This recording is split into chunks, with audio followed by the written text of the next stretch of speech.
ابو اسامہ نے بیان کیا، ان سے برید بن عبداللہ نے، ان سے ابو بردہ نے اور ان سے ابو موسیٰ اشعری رضی اللہ عنہ نے کہ جب رسول اللہ صلی اللہ علیہ وسلم غزوہ حنین سے فارغ ہو گئے تو آپ نے ایک دستے کے ساتھ ابو عامر رضی اللہ عنہ کو وادی اوطاس کی طرف بھیجا۔ اس معرکے میں درید ابن الصمت سے مقابلہ ہوا۔ درید قتل کر دیا گیا اور اللہ تعالیٰ نے اس کے لشکر کو شکست دے دی۔ ابو موسیٰ اشعری رضی اللہ عنہ نے بیان کیا کہ ابو عامر رضی اللہ عنہ کے ساتھ حضرت صلی اللہ علیہ وسلم نے مجھے بھی بھیجا تھا۔ ابو عامر رضی اللہ عنہ کے گھٹنے میں تیر آ کر لگا۔ بنی جعشم کے ایک شخص نے ان پر تیر مارا تھا اور ان کے گھٹنے میں اتار دیا تھا۔ میں ان کے پاس پہنچا اور کہا، چچا یہ تیر آپ پر کس نے پھینکا ہے؟ انہوں نے ابو موسیٰ رضی اللہ عنہ کو اشارے سے بتایا کہ وہ جعشمی میرا قاتل ہے جس نے مجھے نشانہ بنایا ہے۔ میں اس کی طرف لپکا اور اس کے قریب پہنچ گیا، لیکن جب اس نے مجھے دیکھا تو وہ بھاگ پڑا۔ میں نے اس کا پیچھا کیا اور میں یہ کہتا جاتا تھا، تجھے شرم نہیں آتی؟ تجھ سے مقابلہ نہیں کیا جاتا؟ آخر وہ رک گیا اور ہم نے ایک دوسرے پر تلوار سے وار کیا۔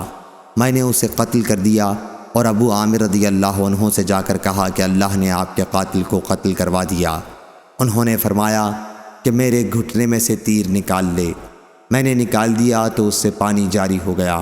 پھر انہوں نے فرمایا، بھتیجے حضور اکرم صلی اللہ علیہ وسلم کو میرا سلام پہنچانا اور عرض کرنا کہ میرے لیے مغفرت کی دعا فرمائیں۔ ابو عامر رضی اللہ عنہ نے لوگوں پر مجھے اپنا نائب بنا دیا۔ اس کے بعد وہ تھوڑی دیر اور زندہ رہے اور شہادت پائی۔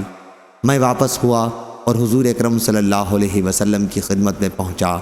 آپ اپنے گھر میں بانوں کی ایک چارپائی پر تشریف رکھتے تھے۔ اس پر کوئی بستر بچھا ہوا نہیں تھا اور بانوں کے نشانات آپ کی پیٹھ اور پہلو پر پڑ گئے تھے۔ میں نے آپ سے اپنے اور ابو عامر رضی اللہ عنہ کے واقعات بیان کیے اور یہ کہ انہوں نے دعائے مغفرت کے لیے درخواست کی ہے۔ حضرت صلی اللہ علیہ وسلم نے پانی طلب فرمایا اور وضو کیا، پھر ہاتھ اٹھا کر دعا کی، اے اللہ عبید ابو عامر رضی اللہ عنہ کی مغفرت فرما۔ میں نے آپ کی بغل میں سفیدی جب آپ دعا کر رہے تھے دیکھی۔ پھر حضور صلی اللہ علیہ وسلم نے دعا کی، اے اللہ قیامت کے دن ابو عامر رضی اللہ عنہ کو اپنی بہت سی مخلوق سے بلند تر درجہ عطا فرمائیو۔ میں نے عرض کیا، اور میرے لیے بھی اللہ سے مغفرت کی دعا فرما دیجئے۔ حضور صلی اللہ علیہ وسلم نے دعا کی، اے اللہ عبداللہ ابن قیس ابو موسیٰ کے گناہوں کو بھی معاف فرما اور قیامت کے دن اچھا مقام عطا فرمائیو۔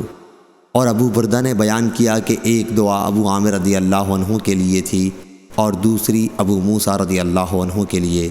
صحیح بخاری حدیث نمبر 4323۔